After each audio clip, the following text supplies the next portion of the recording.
Und im Fall von Schönberg, der nun wirklich die Musik revolutioniert hat, der kannte aber eben so genau die andere Seite dessen, was da umgewälzt wurde.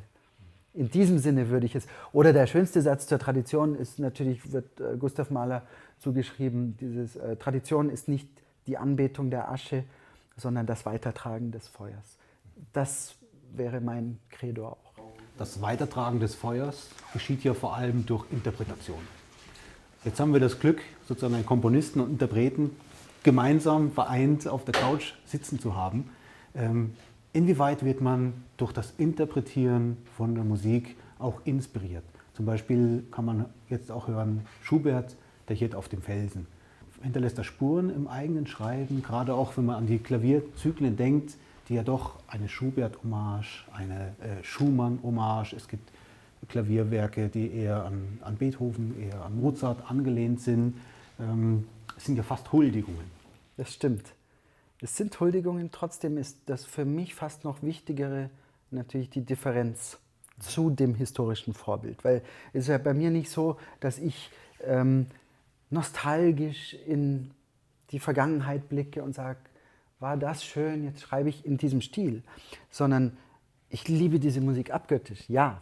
Aber für mich ist dann schon die Aufgabe, da weiterzugehen. Und als Interpret bin ich natürlich täglich, extrem gesagt, mit diesen großen Meisterwerken darf ich in Berührung sein und weiß um die Gefahren, weiß aber um die Schönheiten auch. Und gerade wenn man als Klarinettist, als Sänger einmal Schubert gespielt hat, weiß man, wie sehr er das Singen wirklich an eine Grenze und über eine Grenze, es ist ja ein utopisches Singen.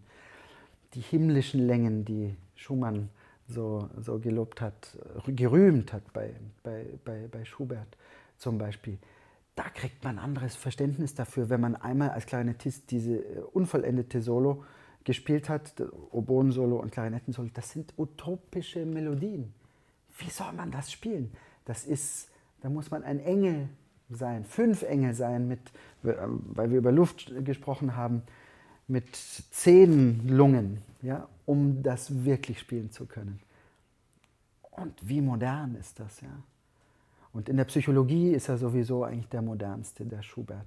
Bewusst oder unbewusst weiß man bei ihm nicht so recht.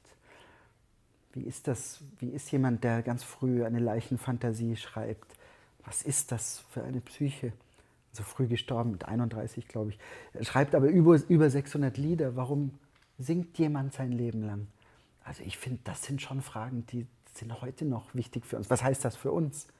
Heutige Spieler, aber auch als Komponisten, wenn man so etwas weiterdenkt, was sowieso schon über der Linie drüber ist. Ja?